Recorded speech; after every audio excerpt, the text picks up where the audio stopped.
안녕하세요. 자유교회 이진우 목사가 보내드리는 아침 묵상입니다. 오늘도 예수 그리스도의 향기를 내는 복된 하루가 되시길 바랍니다. 12월 3일 목요일 아침 묵상입니다. 오늘은 3년 기근에 담긴 영적 의미라는 제목으로 사무엘하 21장 1절로 4절의 말씀 묵상합니다. 다윗의 시대에 해를 거듭하여 3년 기근이 있으므로 다윗이 여호와 앞에 간구하매 여호와께서 이르시되 이는 사울과 피를 흘린 그의 집으로 말미암았음이니 그가 기브온 사람을 죽였음이니라 하시니라. 기브온 사람은 이스라엘 족속이 아니요 그들은 아모리 사람 중에서 남은 자라. 이스라엘 족속들이 전에 그들에게 맹세하였거늘 사울이 이스라엘과 유다 족속을 위하여 열심히 있으므로 그들을 죽이고자 하였더라. 이에 왕이 기브온 사람을 불러 그들에게 물으니라. 다윗이 그들에게 묻되 내가 너희를 위하여 어떻게 하랴? 내가 어떻게 속죄하여야 너희가 여호와의 기업을 위하여 복을 빌겠느냐 하니 기브온 사람이 그에게 대답하되 사울과 그의 집과 우리 사이의 문제는 은금에 있지 아니하오며 이스라엘 가운데서 사람을 죽이는 문제도 우리에게 있지 아니하니이다 하니라. 왕이 이르되 너희가 말하는 대로 시행하리라. 오늘도 아침 묵상에 참여하는 모든 분들에게 하나님의 은혜가 임하길 축복하며 아침 묵상 시작합니다. 오늘 묵상하려는 말씀은 제대로 이해하고 해석하기가 좀처럼 어려운 말씀입니다. 오늘 묵상하는 말씀을 해석하기 어렵게 만드는 가장 중요한 이유는 오늘 묵상하는 말씀이 시간의 흐름에 전혀 맞지 않는 생뚱맞은 사건이기 때문입니다.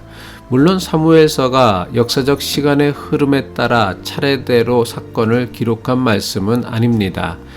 하지만 전체적으로 보면 역사적 시간을 따라가며 사건을 기록하였고 가끔 이전에 일어났던 일들을 중간에 끼워 넣어 기록하기도 하였습니다.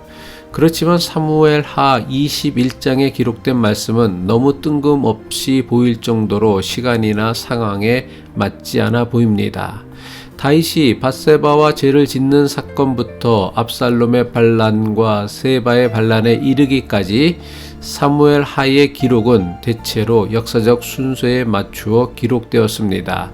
마침내 사무엘하 20장에서 다윗에게 연속해서 일어났던 모든 문제와 위기가 해결되었습니다.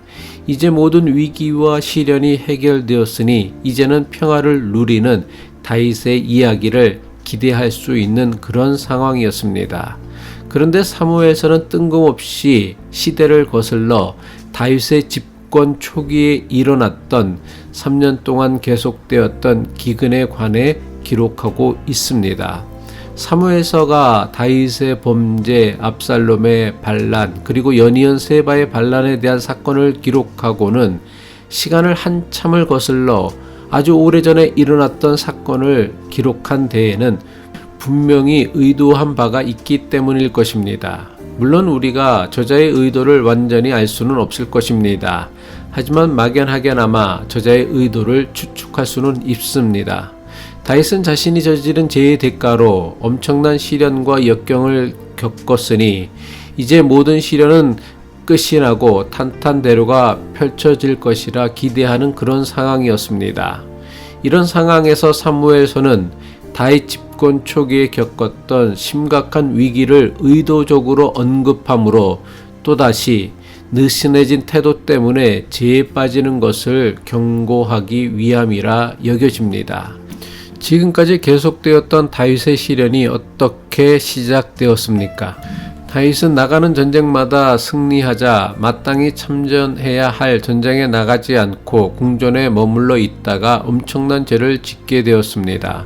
사무엘하 11장 1절이죠. 그 해가 돌아와 왕들이 출전할 때가 되매 다윗이 요압과 그에게 있는 그의 부하들과 온 이스라엘 군대를 보내니 그들이 암몬 자손을 멸하고 랍바를 에워쌌고 다윗은 예루살렘에 그대로 있더라.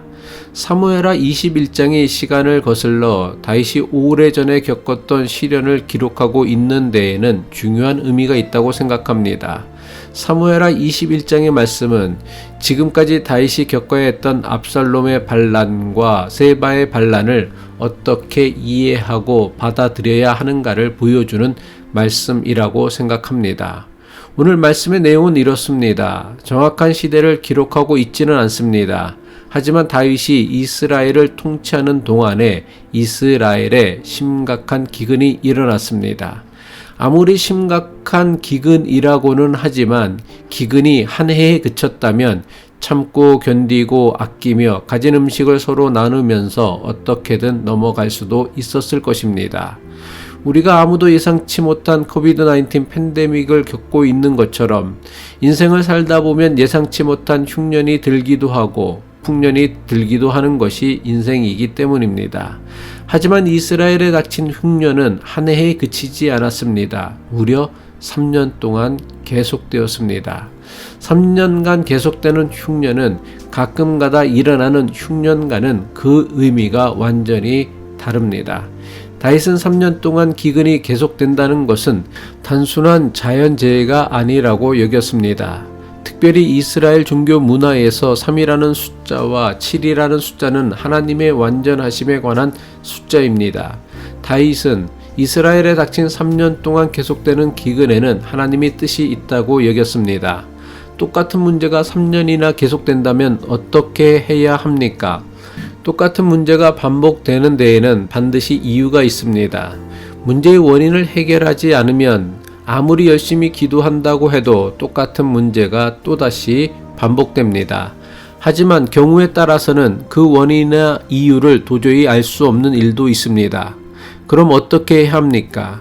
하나님께 물어야 합니다. 다윗은 3년이나 기근이 계속되자 비로소 하나님께 그 이유를 물었습니다. 사무엘하 21장 1절이죠. 다윗 시대에 새해 동안이나 흉년이 들었다. 다윗이 주 앞에 나아가서 그 곡조를 물으니 주께서 대답하였다. 성경은 기록하기를 다윗이 하나님께 나아가서 이스라엘에 3년이나 계속되는 흉년의 이유를 물었다고 기록하고 있습니다.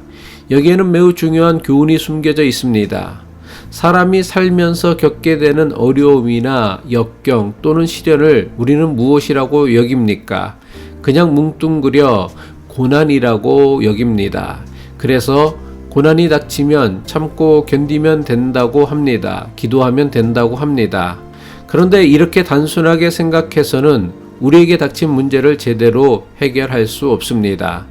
다윗이 이스라엘에 처음 흉년이 들어 모든 백성들이 고통을 당할 때 기도하지 않았을까요? 다윗은 분명히 열심히 기도했을 것입니다. 그런데도 문제를 해결하지 못했습니다. 그 다음 해도 흉년이 계속되었습니다. 다윗은 아마 더 열심히 기도했을 것입니다. 그리고 이스라엘 모든 백성도 한마음으로 기도했을 것입니다.